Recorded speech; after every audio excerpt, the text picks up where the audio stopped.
प्रश्न संख्या 2, निम्नांकित निर्माण जालों को पहचानकर संगत त्रिविमीय वस्तु के नाम लिखिए।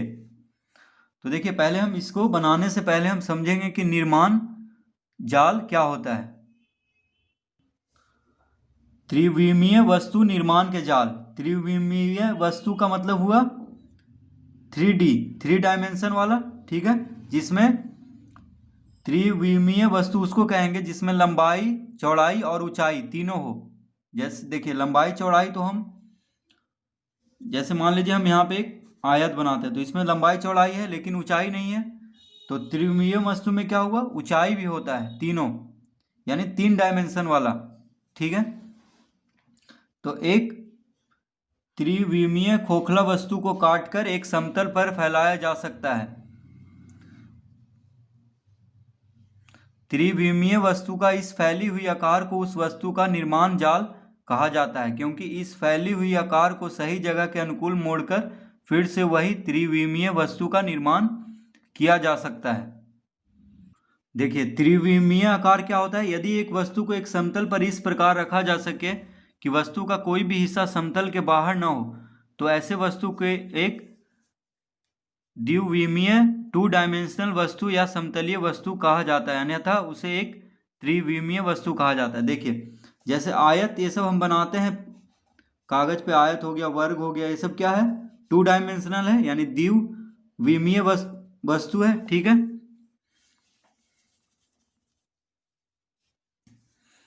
और ये सब क्या है, देखिए त्रिविमीय वस्तु है, ईंट, दिया सलाई, क्योंकि ये सब में लंबाई, चौड़ाई और ऊंचाई तीनों होता है। दिया सलाई की डिबिया, पाउडर का डिब्बा, फुटबॉल इत्यादि वस्तुओं का आकार क्या है, त्रिविमीय है। तो त्रिविमीय वस्तु को हम काट करके समतल पर फैला सकते हैं, ठीक है। उसका लंबाई, ऊंचाई और चौड़ाई को अलग अलग करके उसको हम समतल पर फैला सकते हैं, तो उसी को कहा जाता है त्रिविमीय वस्तु निर्माण के जाल। और फिर से हम उसको सजा करके त्रिविमीय वस्तु बना सकते हैं, ठीक है। देखिए, क्योंकि इस फैली हुई आकार को सही जगह के अनुकूल मोड़कर फिर से वही त्रिविमीय वस्तु का निर्माण किया जा सकता है। तो यहाँ पे दिया हुआ है, एक घन का निर्माण जाल निम्नांकित है। ये क्या है, एक घन का, देखिए निर्माण जाल। घन का क्या होता है, लंबाई, चौड़ाई और ऊंचाई तीनों बराबर होता है, ठीक है। तो उसका देखिए निर्माण जाल इस तरह का होगा घन का। ये भी देखिए घन का है, और ये एक वर्ग पिरामिड का निर्माण जाल है, ठीक है। वर्ग पिरामिड में आधार क्या होता है, वर्ग जैसा, और बाकी सब त्रिभुजाकार होता है। तो देखिए, सबको एक समतल पे फैला दिया है, ठीक है। फिर से इसको मोड़ करके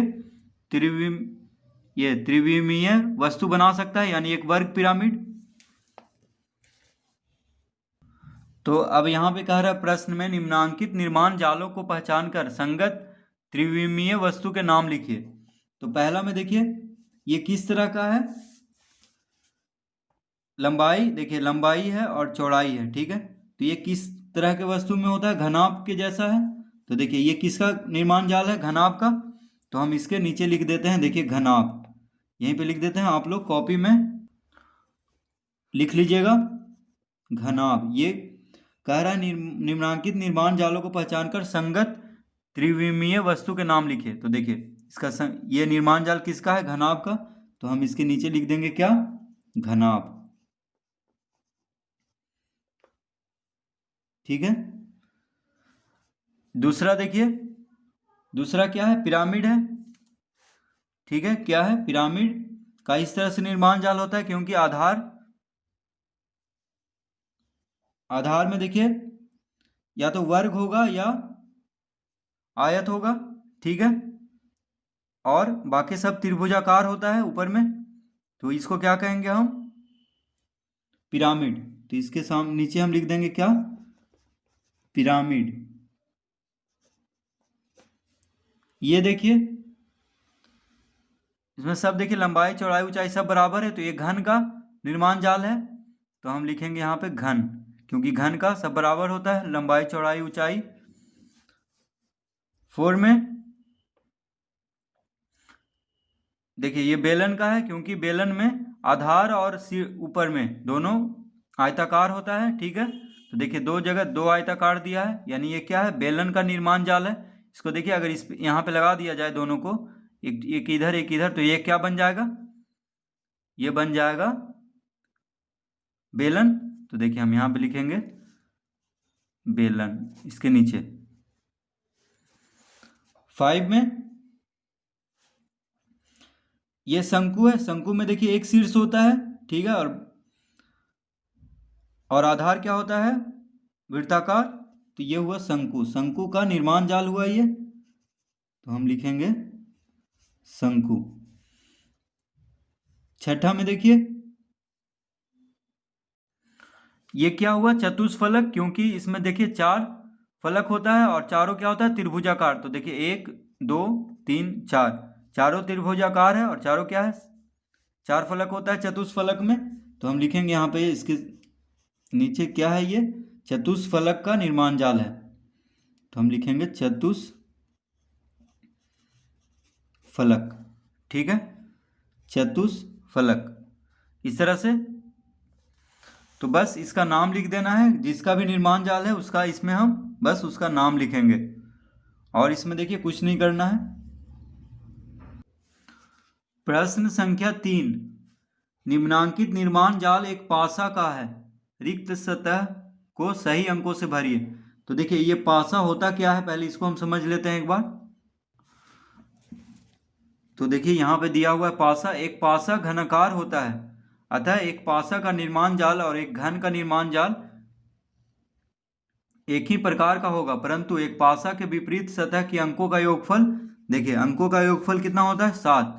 इसको हम देखिए एक पासा हम दिखाते हैं, जिसमें देखिए पता चल जाएगा कि दोनों तरफ यानी उसके अंकों का योगफल कितना होगा, विपरीत सतह के अंकों का योगफल 7 होता है, ठीक है। अतः एक पासा में किसी सतह पर 5 चिन्हित रहने से उसके विपरीत सतह पर 2 चिन्हित रहेगा, इसी प्रकार 6 चिन्हित वाले सतह की विपरीत सतह पर 1 चिन्हित रहेगा। तो हम देखिए एक पासा लाए हैं यहाँ पे, इसको हम देखेंगे। तो देखिए जिस तरफ इसका विपरीत सतह के अंकों का योगफल कितना है, देखिए 2 है तो इसके विपरीत में 5 है, देखिए तो 5 2 कितना हुआ 7। 1 है तो इसके विपरीत में यानी उल्टा में कितना है होगा, 1 है तो इसके विपरीत में होगा 6, देखिए 6 है, ठीक है। 3 है तो इसके विपरीत में कितना होगा, तो 3 के विपरीत में होगा देखिए 4, क्योंकि विपरीत सतहों का योगफल कितना होता है, 7 होता है, ठीक है। तो अब तो हम समझ चुके हैं कि पासा के विपरीत सतहों का योगफल कितना होता है, 7 होता है। देखिए कि 5 रहेगा तो इसके विपरीत सतह में कितना रहेगा, देखिए 2 रहेगा, ठीक है। 3 रहेगा तो इसके विपरीत सतह में 4, 6 है तो विपरीत सतह में 1। तो अब हम पासा को समझ चुके हैं। तो पासा कैसा होता है, घन के जैसा होता है, ठीक है। तो अब हम इसको आसानी से भर सकते हैं। देखिए निम्नांकित निर्माण जाल एक पासा का है, ये पासा का निर्माण जाल है, सब देखिए 1 2 3 4 5 6 सतह होता है, तो 6 को बस अलग अलग करके यहाँ पे समतल में देखिए दर्शा दिया है, ठीक है, 6 सतह होता है। अब देखिए हमें पता है कि विपरीत सतहों का योगफल कितना होता है, 7 होता है, तो यहाँ पे 5 है, ठीक है। तो 2 कहाँ पे होगा, देखिए 2 यहाँ होगा इसके विपरीत में, तो ये वाला देखिए इसके विपरीत में आएगा। उसी तरह यहाँ 3 है तो देखिए 3 के विपरीत क्या आना चाहिए, 4, 4 3 7 होता है, तो इसके विपरीत यहाँ पे आएगा, तो यहाँ पे हम क्या भरेंगे 4, यहाँ पे हम क्या भरेंगे 4, ठीक है। उसी तरह 1 के विपरीत क्या आएगा 6, क्योंकि 6 एक साथ होता है, ठीक है। तो इस तरह हम देखिए ये दोनों विपरीत हुआ, देखिए हम इस तरह दिखा दे रहे हैं, 5 और 2 हुआ विपरीत में, ठीक है, और देखिए 3 और 4 हुआ विपरीत में। तो जो देखिए नीचे है वो सबसे ऊपर वाला विपरीत होगा, देखिए सबसे नीचे है तो सबसे ऊपर वाला, ठीक है। साइड में है तो एक के बाद वाला, और देखिए दूसरा नंबर पे है तो इधर वाला विपरीत होगा।